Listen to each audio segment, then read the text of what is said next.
हमारे भारतीय जनता पार्टी के वरिष्ठ नेता, भारत सरकार में मंत्री राजीव चंद्रशेखर जी हम लोगों के मध्य हैं। भारतीय जनता पार्टी के राष्ट्रीय अध्यक्ष दिलीप घोष जी हम लोगों के मध्य हैं। बहुत ही महत्वपूर्ण विषय पर आप दोनों लोग संबोधित करने वाले हैं। सबसे पहले मेरा राजीव चंद्रशेखर जी से आग्रह है कि मीडिया के साथियों को संबोधित करें। आप सबको नमस्कार और देरी के लिए क्षमा और अपॉलॉजीज। कल आपने एक दृश्य देखा होगा, एक विजुअल, एक पैसों का भंडार का एक आपने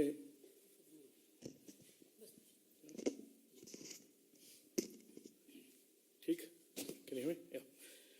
एक विजुअल और एक इमेज आपने देखा होगा कि एक पैसों का भंडार एक वेस्ट बंगाल के मंत्री के करीबी दोस्त के घर से 21 करोड़ का कैश और गोल्ड का ईडी के रेड के द्वारा एक्सपोज होना और उसका रियलिटी देश के सिटीजन्स के सामने रखना। और इस व्यक्ति के बारे में वहां के मुख्यमंत्री ममता जी ने काफी कुछ पहले से प्रशंसा किया हुआ था कि आप अच्छे काम कर रहे हैं, गुड जॉब। और कल तक ये पता नहीं था कि ये एक अच्छा काम क्या था, लेकिन आज ये तो स्पष्ट हो गया है कि वो अच्छा काम क्या कर रहे थे। 21 करोड़ का भंडार मैनेज करना, मैं मानता हूं ममता जी के लिए एक प्रशंसा वाली बात थी और उन्होंने उनको कॉम्प्लीमेंट किया था। इस देश में लोग बहुत मेहनत करते हैं, मेहनत के बाद उनका एक कमाई होता है। अगर आप बिजनेस में भी हो, मेहनत से प्रॉफिट्स, बिजनेस में कमाई होता है। और हमको देखने को मिल रहा है कि 21 करोड़ के कैश एक घर से निकलना, और वो भी पब्लिक पैसे से लूटकर, पब्लिक एसेट्स को लूटकर। इसीलिए मैं कहता हूं कि पॉलिटिकल करप्शन जो चीज है, ये एकेडमिक इशू नहीं है, ये विक्टिमलेस क्राइम नहीं है। ये लोगों का पैसा, मेहनत का पैसा, एक और टैक्स पेयर्स के पैसे, दूसरे और वेस्ट बंगाल के जनता के बेनिफिट और उनके बेनिफिट और स्कीम्स के लिए जो पैसे सरकार के पास आता है, उसका एक लूट। आप ये भी जानते हैं कि पिछले 2-3 हफ्ते या महीने कहिए, ममता जी एक तरह से एक फोरफ्रंट में रही हैं। एक मल्टी पार्टी एफर्ट, एक campaign to defame these agencies. यही एजेंसीज जो इन्वेस्टिगेट कर रहे हैं, एक्सपोज कर रहे हैं करप्शन को, पॉलिटिकल करप्शन को, उनको अंडरमाइन करने के लिए, उनको इंटिमिडेट करने के लिए एक तरह से एक प्रचार, एक managed deliberate campaign to intimidate these agencies and to try and somehow किसी तरह से इस केस को किसी तरह से कारपेट के अंदर छुपा दे, sweep it under the carpet, इसको पॉलिटिसाइज करें ताकि इसका जो डिस्कोर्स, इस पे डिस्कशन ना हो।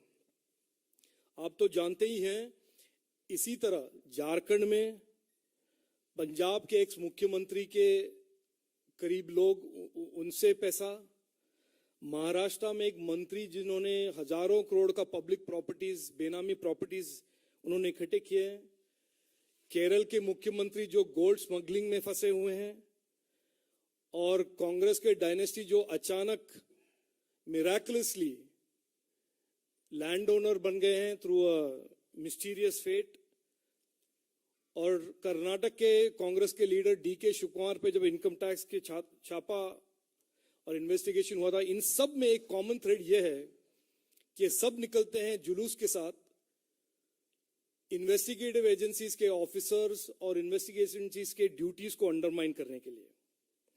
सरकार ने इन एजेंसियों को इंडिपेंडेंट बनाया है, उनको ड्यूटी फियरलेसली करने के लिए उनको इंडिपेंडेंट और स्ट्रेंथन किया है।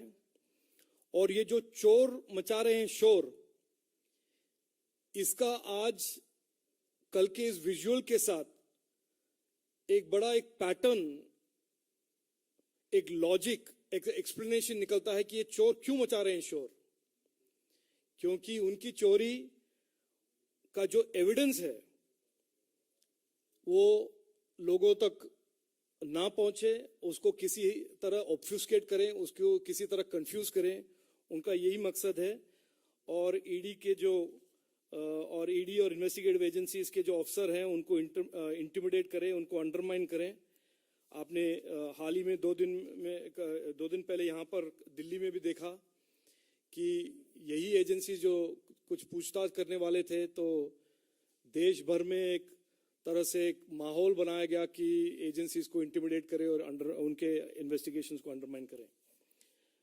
बहुत कुछ मुझे मैंने आज सुबह थोड़ा रिसर्च किया था कि ईडी ने आज तक क्या क्या किया है। मैं ईडी के बिहाफ में नहीं कह रहा हूं, लेकिन just for your information, 1,05,675 crores of illegal assets has been brought back into the mainstream to be used for the people of India by ED, by the investigation such as this.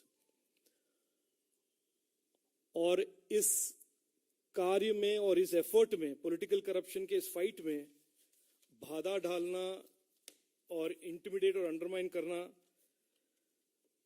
एक तरह से एक pattern बन गया है। और इसके बारे में चर्चा करने के लिए मैं आज आपके सामने हूं। और मैं अभी दिलीप घोष जी को माइक देता हूं कि वो भी कुछ कहें।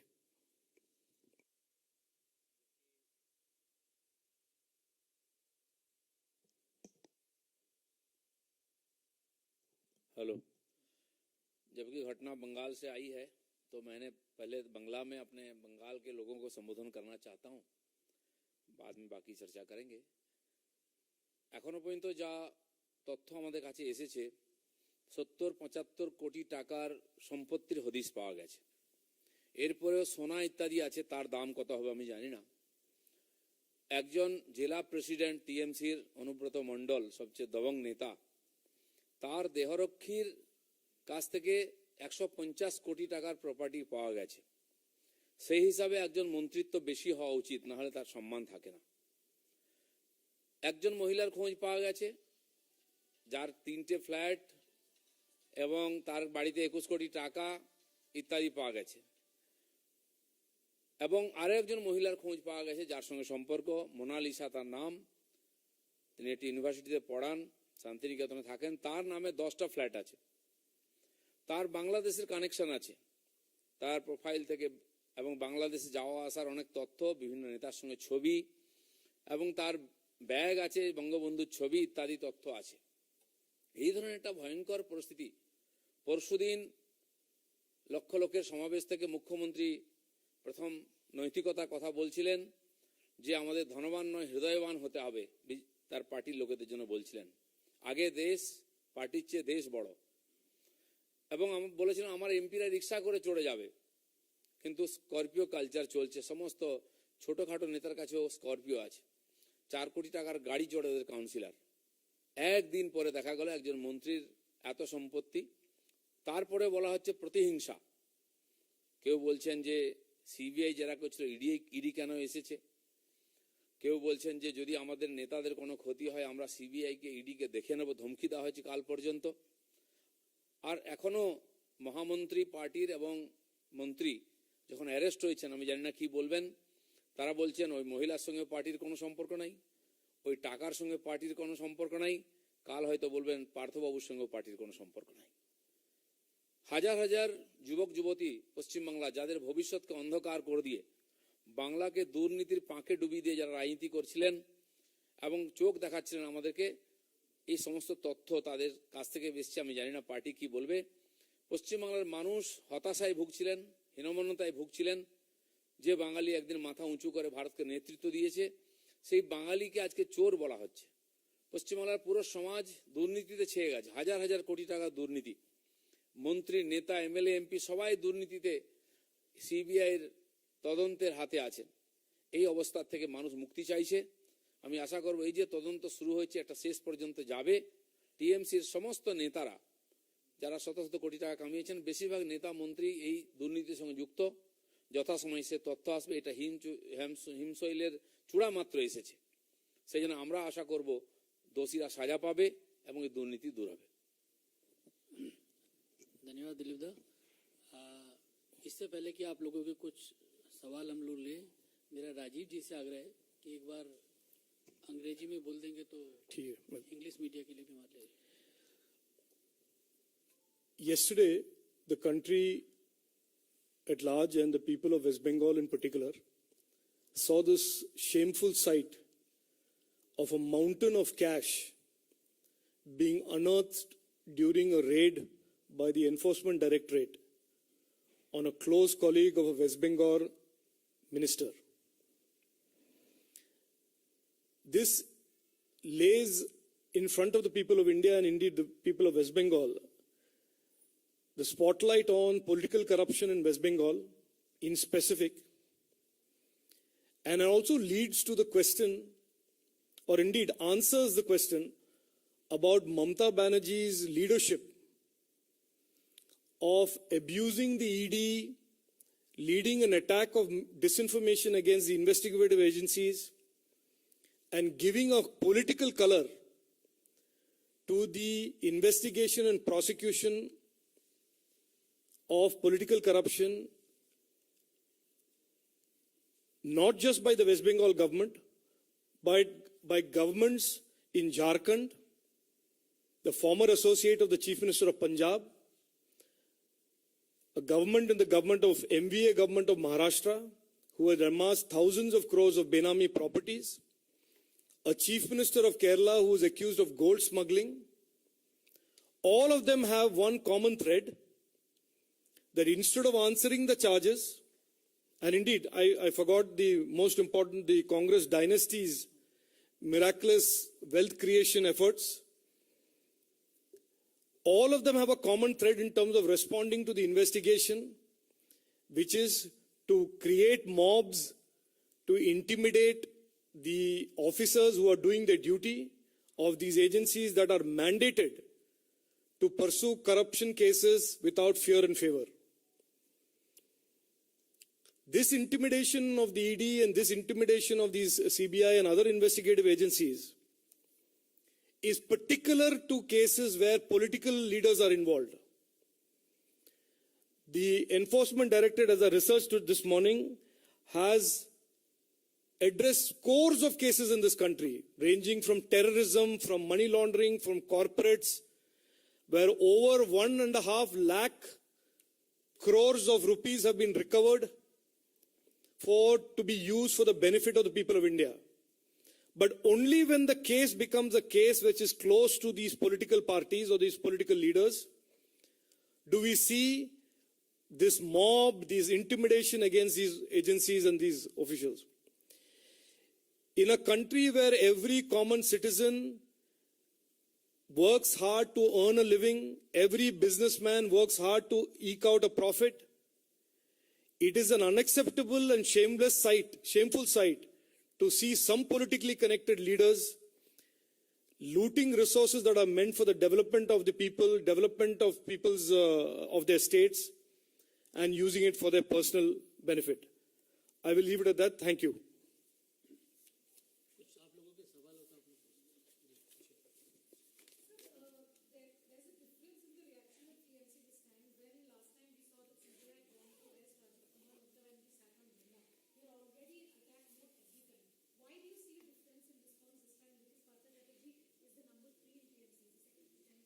No, but how do you contest a mound of money when somebody recovers 21 crores of cash? I mean, there is a limit to the obfuscation. There is a limit to creating smoke screens and diverting the attention of the people. And at some point, truth has a habit of piercing the veil of every smoke screen and every political drama. And in this particular case, as Dilip Das said, as well in Bengali, 21 crores of cash in a mountain recovered from the home of a person by the hard work of an investigative agency, frankly, poses questions that are questions fundamental to the propriety of that government and the corruption that has led to that 21 crores. So I think the time for dharna and the time for drama is over. The time to answer real questions is here. Where did that money come from? And who was responsible for that money being diverted in that manner, in that fashion?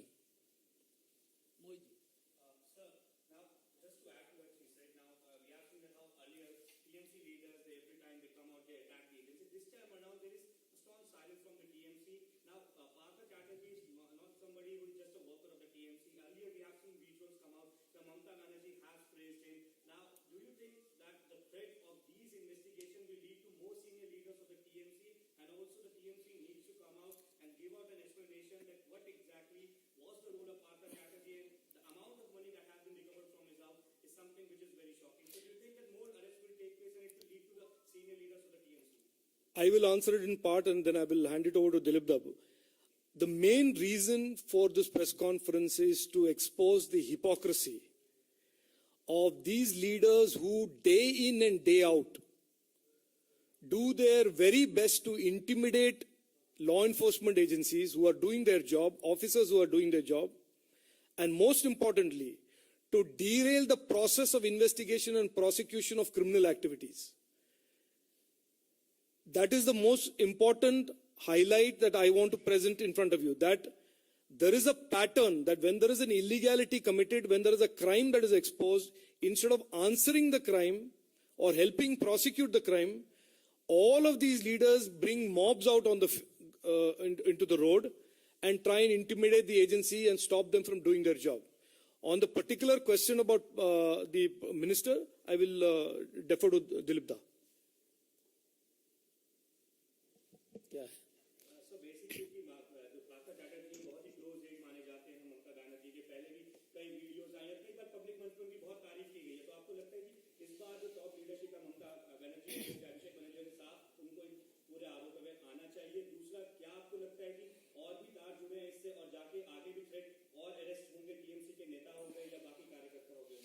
देखिए, इसके पहले भी ऐसा बहुत सारा घटना आया, उनके कई नेताओं का पूछताछ हुई सीबीआई के द्वारा।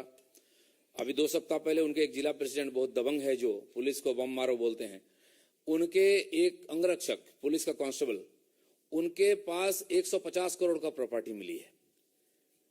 अभी पार्थो बाबू आजकल ये इतना तो उनके पास बुद्धि है कि पैसा अपने पास नहीं रखना चाहिए, और किसके पास, वो ईडी को पता चला, उनके वहीं से ही तथ्य मिला है। उस आधार पर जो जांच हुई, जो छापामारी हुई, उसे 21 करोड़ रुपया और सोना आदि अभी तक लगभग 70-75 करोड़ का प्रॉपर्टी का मिला है एविडेंस। जो महिला, अब पार्टी तुरंत बोल दिया ये महिला भी पार्टी से इनके कोई मतलब नहीं है, और वो रुपया जो मिला है वो भी पार्टी का नहीं है। खाली इतना नहीं बोला कि पार्थो बाबू का पार्टी से कोई मतलब नहीं है, क्योंकि वो महामंत्री भी है, पार्टी का मंत्री भी है। तो ये जो जबरदस्ती आंख दिखाते हैं कि सीबीआई को देख लेंगे, ईडी को देख लेंगे, कल तक भी ये धमकी दिया गया है। आज कुछ नेता बोलते हैं मुझे पूरी जानकारी नहीं है, मैं बाद में बताऊं, थोड़ी सी ढीली पड़ी है तेवर। लेकिन ये जो उनके एक एक नेता का बिल्डिंग देखेंगे, अभी जो बम ब्लास्ट हुआ था बीरभूम में 10 लोग मारे गए थे, उनके साथ जुड़े हुए 3-4 नेता का नाम आया था। सबका 4-4 मंजिल का बिल्डिंग है करोड़ों का। और कौन थे? कोई मुर्गी काटता था पहले, कोई लेबर था इसमें कोलियारी में, ऐसे लोग हैं, वो आज सैकड़ों करोड़ का मालिक हो गए हैं। ये सब देखते हैं। पार्थो बाबू का एक लॉकडाउन में 45 करोड़ का एक कॉलेज बनाया ईस्ट मिदनापुर में। अभी मेरे पास फोन आया, डायमंड हार्बर में एक स्कूल जहां काफी अफरा तफरी मच गया, इसके बाद एक प्राइवेट स्कूल, बड़ा स्कूल, ऐसे कितने प्रॉपर्टी किसके पास है पब्लिक जानती है। लेकिन जो बोलता था उसको जेल में भर दिया जाता था। हम बोलते थे हमारे नाम पर हर कोर्ट में केस है वेस्ट बंगाल में, हमारे 42,000 केस चल रहा है लाखों कार्यकर्ताओं पर, इसका खिलाफ बोलने के लिए। आज भी बचने का प्रयास हो रहा है, हाथ काट दो शरीर बच जाए, चेहरा बचाने का प्रयास हो रहा है, लेकिन आज वो काल हो वो चेहरा तक हाथ पहुंचेगा।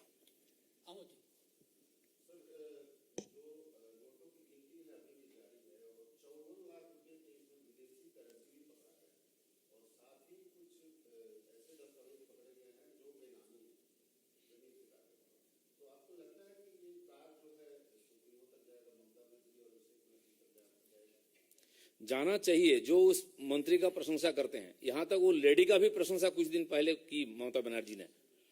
आप कैसे बचेंगे? लेकिन देखिए, रात भर नोटों की गिनती जारी रही और रात भर पार्थबाबू का पूछताछ भी जारी रहा और प्रॉपर्टी का लिस्ट लंबा होते गया। जो गोल्ड मिला है, फर्जी कंपनी की वहां सारी रसीद वगैरह पेपर मिला है, बहुत सारा मिला है, अभी उसका कोई हिसाब नहीं है। तो मैं उसका आधार पर कह रहा हूं, अभी तक 70-75 करोड़ का प्रॉपर्टी का हिसाब आया है। सोना चांदी आदि का कितना आएगा, जो फॉरेन करेंसी की बात करें उसकी कितनी वैल्यूएशन होगा, वो तो आगे होगा। लेकिन हम बार बार बोलते आ रहे थे कि बहुत बड़ा घपला हुआ है। आज तक बंगाल में ये सरकार आने के बाद एक भी नियुक्ति, चाहे कितनी बड़ी लिस्ट हो, 100 का, 200 का, 1000 का, कहीं पर फ्री फेयर नहीं हुआ है। और हर जगह वहां के उनके नेता एमएलए को एक जागीर दिया जाता था, इस जिला से इतने लोगों का नाम भेजो, इतने करोड़ रुपया भेजो, कितना कलेक्शन करते थे वही जानते हैं, और ये सारा आता था। और इतनी बड़ी घटना हुई उनकी, और हाईकमांड को पता नहीं, कोई मानेगा क्या? इसलिए मुझे लगता है कि जो एविडेंस मिला है उसके आधार पर पूछताछ सर्वोच्च नेतृत्व तक होना चाहिए, तब बंगाल ये भ्रष्टाचार मुक्त हो पाएगा।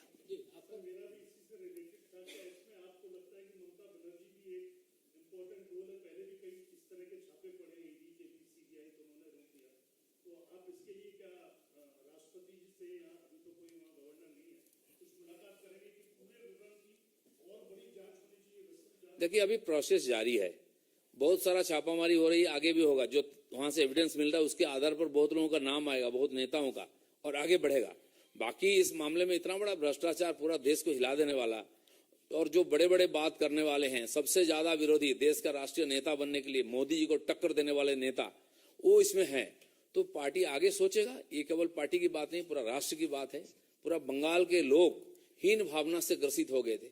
जो बंगाल ने विद्यासागर तक विवेकानंद जैसे महान पुरुषों को दिया है दुनिया के लिए, उस बंगाल के लोग आज इस महसूस करते हैं कि पूरा बंगाली समाज को लोग चोर मानता है। इससे कम से कम बंगाल को मुक्ति मिलनी चाहिए। इसका I just want to add one thing. इसमें ये तो है, पॉलिटिक्स तो है। इसमें there is one basic undeniable fact that there is corruption in West Bengal. 21 crores from one person cash. ये डिबेट तो हम बंद कर लें कि वहां पे करप्शन है कि नहीं है। करप्शन है। Head of government is Mamata Banerjee and she is responsible for the good and the bad. Malfeasance in the government, she is responsible. तो इसमें हमें कुछ ज्यादा उसको लंबा खींचने की जरूरत नहीं है। तीसरा पॉइंट यह है कि यही जो लोग हैं जो इन्वेस्टिगेटिव एजेंसीज को इंटिमिडेट करने का इनका एक षड्यंत्र रहा है, उसको हम आपके थ्रू एक्सपोज करना चाहते हैं कि ये जो चोर मचाए शोर वाला जो फिनोमिनन है, it is a real phenomenon and the 21 crore seized yesterday proves it without doubt. बहुत बहुत धन्यवाद। धन्यवाद।